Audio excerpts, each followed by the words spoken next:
And so if you're functioning in desperation, that's when you're getting ready to screw up and you're getting ready to make a major mistake. Stock market's down. Do I take my investments out? Well, only if you think it's going to stay down forever. I mean, really, you're predicting the end of America? I mean, that's silly. But your emotions tell you lies. What are you telling the people right now who are saying, you know what? I didn't follow your advice. I didn't do what I should have done. I still live off of credit cards. I overbought, paid for my house, and I've got this expensive lifestyle and credit cards that I know I'm wrong. I made a mistake. I own it, and now I'm screwed. And I just got 50% cut of my work. I might lose my job in 2 months. I got all these bills. Like, how do you even respond to something like that? The thing is this: we all get wake-up calls. Mm-hmm. We get wake-up calls in our relationships, our spiritual walk, our leadership styles. We get wake-up calls in our finances.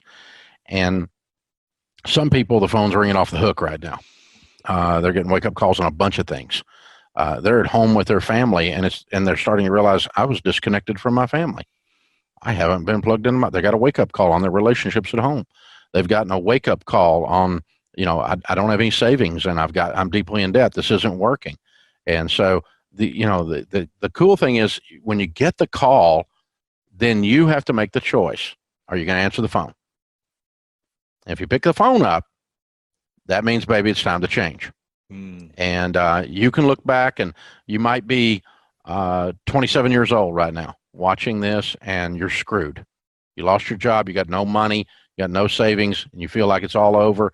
And I remember in 1970, I was 10 years old, and I was in my grandpa's backyard. We were tearing down an old deck, and I pulled some nails out of those old boards as we were taking the boards off, and he taught me to put them down and straighten them with a hammer and save those used nails in a coffee can. Now, my grandpa Ramsey was one of my favorite people on the planet. This is 1970, and he was still answering the phone that rang in the Great Depression. It changed his life. He was frugal and careful and wise with money the rest of his life. And so someday, 27-year-old, you're going to be sitting on the back porch with your grandkid, and you're going to remember, back in 2020, there was the coronavirus, and it changed my life, and that you're going to be that guy. You're going to be giving dad jokes, and grandpa jokes, right? Like I am now. And you're going to get that opportunity. I was 28 years old when I lost everything. It was my fault. It was the S&L crisis. The banking climate changed. I'd built a house of cards. I was stupid. And the phone rang. It was my wake-up call. Are you going to answer the phone? Are you going to change your life to where you say, never again? I'm going to control the controllables to where I'm the little pig in the brick house. Never again. That may be the only thing you get out of this crisis. And if it is, you got enough. What is the most common thing that you're hearing with the people that are calling in for you right now? What's the thing that you hear over and over again that they need the most support with? I think there's a sense, I think when hope gets gut punched the way it has for folks right now, the answers fall, a lot of them fall in the category of, this is not going to last forever. Because there's this sense that, stock market's down. Do I take my investments out? Well, only if you think it's going to stay down forever. Right. Because, you're 35. You're going to be investing for 30 more years. You don't think it's going to come up in 30 more years? I mean, really, you're predicting the end of America? I mean, that's silly. But your emotions tell you lies when they're based in fear and when they're based in anger. And they tell you lies, and they tell me lies. We believe those lies in situations like this. So, I lost my job. I know, but that's happened before and probably happen again. Just get you another one. Well, there's a lot of people hiring right now. There are a lot of people hiring. Amazon's hiring 100,000 people right now. Yeah. So, I mean, there's jobs. It may not be the one you want, but you can get some food. Yeah. Get you a leaf blower, and rich people are afraid of leaves. You can make some money. So there's some stuff to do out there. But so the thing the sense that the thing you're afraid of is going to last longer than it is. Yeah. Whether it's the actual virus, whether it's the shutdowns, whether it's the economic repercussions of the shutdowns, whether it's the employment situation, whether it's the quarantine, it feels like it's going to last forever. But I mean, the chances of you being in the exact situation you're in a few months is almost zero. Yeah. Your life is not a snapshot. You're not trapped in this moment. It's a film strip. The story's going to continue to unfold. Yeah. And so that when hope takes a gut punch, though, we get down in that fear, or we're mad, or however it is we manifest that stuff, that those negative things, the emotions that we all have in these situations, that's where a lot of my questions are coming. They're all built in that. And I'm spending all my time going, yeah, but it's not going to last forever. Yeah, but it's not going to last forever. Yeah, but let's visit this in May. I think you're going to be okay. By June, are you even going to remember this? It's the great toilet paper shortage of the spring. I don't know. I mean, what is it?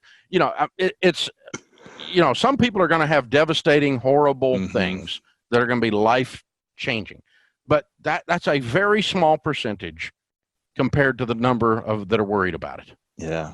And so, you're going to get out of it. You're going to get out of it. You're going to be okay. You're going to be okay. I like Preacher Dave, man. This should just be Preacher show. I like this. What is the worst investment people should be making during this time, and what's the best investment they can make? In my life, when I have become desperate, right after that's when I become stupid. Yeah. And explain. The other one is when I get, when you get scared and you go rushing towards something out of fear, that sense of desperation, this thing, when you do that, you're getting ready to screw up. I mean, just count on it. And the other time you do that is if you're greedy. If you think I got this one.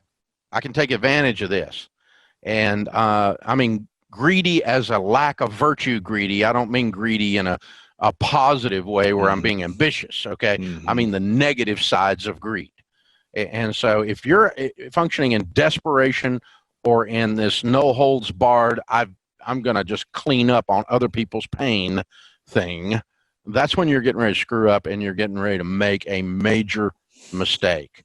And so you're set up also for con artists when you do that. And so if you're functioning in high emotion, your brain just doesn't work good. My friend Art Laffer says, when you're panicked and when you're drunk, you don't make good decisions. And so, when you're on high emotion, your brain your critical thinking skills shut down. And so that's when I've made the biggest mistakes in my life, is when I was desperate, and the few times that I was greedy, where I thought, I'm going to slip in there and that's going to be easy money. What was that? Easy money. Could you share a story of one of those greedy times where you tried to jump in and a buddy of mine, I was in my 20s, and a buddy of mine was buying gold. And now this is in the 80s. Okay, it's a million years ago. And he's buying gold, and he had this friend that was a gold bug. He was picking gold, and this guy had picked the gold prices where they were going within $1, like 14 times in a row. And so we both dropped $5,000 into this thing, and if we had hit, it was a margin deal, and so I would have made $50,000. And I thought, I'm putting $5,000 in here. I'm gonna make $50,000. But it's a margin play, which means you're either gonna make $50,000 or you're gonna make zero. And so he picked it right 14 times. The time I got in, the 15th time, missed it. I got zero. Turned $5,000 into zero instantly. Last time I bought gold, last time I played stuff on margin, last time I got greedy. Is there ever a time where, so what's the difference between greed and a great opportunity of being ambitious? Can you make money fast in certain things, or is typically most things take a certain amount of time and energy and effort? The vast majority of people who are successful financially and successful have done it incrementally.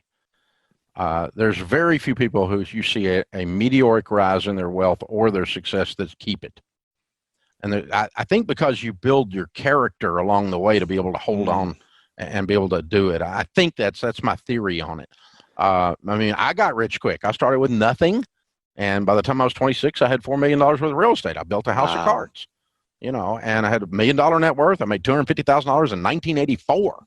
I was making $20,000 a month, and in my 20s. So, I mean, but you'd have thought I had it all figured out, meteoric rise to the top.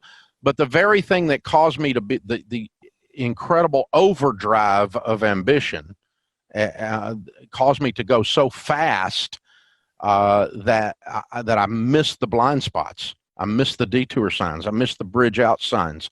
And so I built this house of cards I thought was a stone house, but I was naive and didn't know. And along comes some regulations changes, a few shifts in the economy, a little S&L crisis, and kaboom. It all comes down. Yeah. All of a sudden, Dave looks like an idiot instead of a genius. Right. And so it turns out I was a little of both, because you don't build something like that at 25 if you're not somewhat of a genius.